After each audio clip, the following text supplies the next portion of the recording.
Le roi Charles III partage des liens étroits avec chacun de ses 5 petits-enfants et sa femme et reine consort Camilla a donné un aperçu du monarque en tant que grand-père.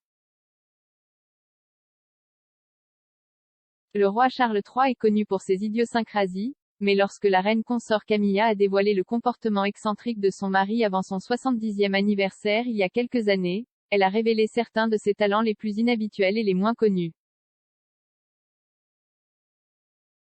S'exprimant dans une interview avec le magazine Télégraphe, la duchesse de Cornouailles de l'époque a révélé à quoi ressemble vraiment le monarque avec ses petits-enfants. S'exprimant en 2018, elle a déclaré : « Il a un très bon sens de l'humour. Il est très drôle. C'est aussi un très bon mime. Il aime plutôt jouer. Il aime plutôt les discours, contrairement à certains d'entre nous. Il peut imiter la plupart des gens. Il est très bon à n'importe quel accent. » La reine consort a également félicité son mari en tant que grand-père, avouant que les petits-enfants l'adorent et apprécient la capacité naturelle du monarque à les faire rire, ce qui l'oblige souvent à ramper sur le sol avec eux et à leur montrer des choses autour du jardin. Charles a 5 petits-enfants, le prince William et Kate, les 3 enfants de la princesse de Galles, le prince George, 9 ans, la princesse Charlotte, 7 ans, et le prince Louis, 4 ans, et les 2 enfants du prince Harry et de Meghan Markle, Archie Harrison, 3 ans, et Lilibet Diana, 1 an. Le roi a déjà parlé de son expérience de grand-père, racontant au Télégraphe en 2013, « C'est une partie différente de votre vie. La grande chose est d'encourager, petits-enfants. Montrez-leur des choses pour susciter leur intérêt.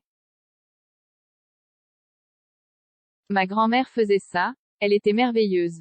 C'est très important de créer un lien quand ils sont très jeunes. »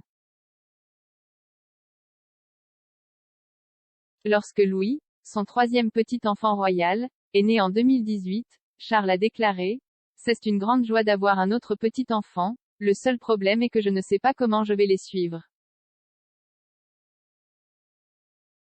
Dans un documentaire de la BBC pour marquer son 70e anniversaire, le prince de Galles de l'époque a été vu en train de jouer avec Louis. Camilla a déclaré : « Il va se mettre à genoux et ramper avec eux pendant des heures, vous savez, en faisant des bruits amusants et en riant. » Elle a poursuivi en mentionnant un autre moment entre Charles et Louis, en disant : « Nous avons eu une photo l'autre jour avec Louis tirant sur ses cheveux, et il ne fait pas partie de ces gens qui disent retirez votre main. Il aime ça. » Camilla a poursuivi : « Il est exceptionnellement doué avec les très jeunes enfants et les bébés. Il aime vraiment les faire rire. Les faire sortir dans le jardin et leur montrer des choses. » Grandpa Wells, comme l'appellent les enfants du pays de Galles, partagerait un lien étroit avec chacun de ses petits-enfants. Alors que Charles a partagé son amour de la nature avec tous ses petits-enfants, il a fait quelque chose de particulièrement spécial pour célébrer le fait qu'il est devenu grand-père pour la première fois lorsque George est né en 2013. Le roi fit restaurer une magnifique cabane dans les arbres à Highgrove, sa résidence privée dans le Gloucestershire, afin que son petit-fils puisse y jouer à l'avenir. La cabane dans les arbres a été construite à l'origine en 1989 pour le 7e anniversaire de William. Elle a été nommée Holyrood House d'après la résidence officielle de la reine Elisabeth II en Écosse et parce qu'elle a été construite dans un buisson de houx.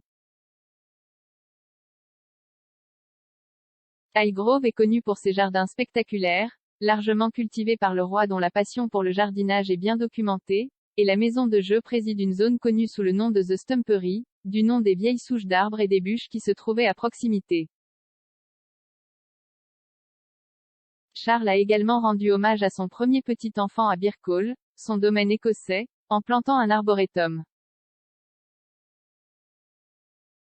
S'adressant au documentaire de la BBC, il a déclaré : « Il a été planté à peu près au même moment que Prince George, mon petit-fils, est né. C'est vraiment le bois de George. Ça va être assez incroyable pour lui, à mesure qu'il grandit et qu'il grandit. » Depuis, George est connu pour aider son grand-père dans le jardin et s'est intéressé à la nature et à l'environnement, suivant les traces de Charles et William.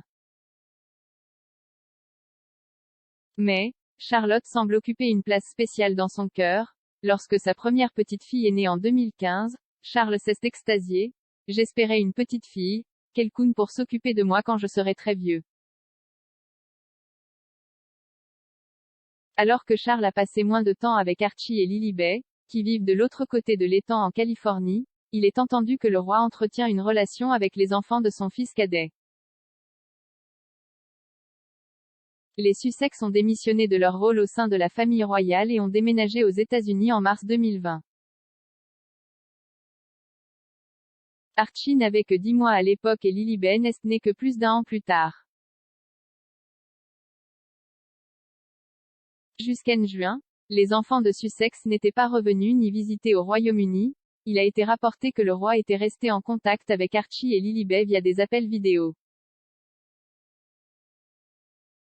Lorsque les Sussex sont revenus pour le jubilé de platine, Charles aurait eu une rencontre très émouvante avec ses petits-enfants. Et bien qu'ils ne soient pas au Royaume-Uni, les deux petits sont toujours très inclus dans l'unité familiale du roi selon l'expert royal Marlene Koenig, qui affirme que Charles a clarifié cela. Madame Koenig, qui a passé plus de 40 ans à faire des recherches sur la famille royale, a déclaré à Express. Co.uk, ils font vraiment partie de la famille de Charles. Il l'a dit très clairement, et malgré la distance, je pense qu'il veut voir ses petits-enfants. Madame Koenig a poursuivi, ils sont vraiment sa famille, ce qui est très différent d'avoir un rôle au sein de la famille royale.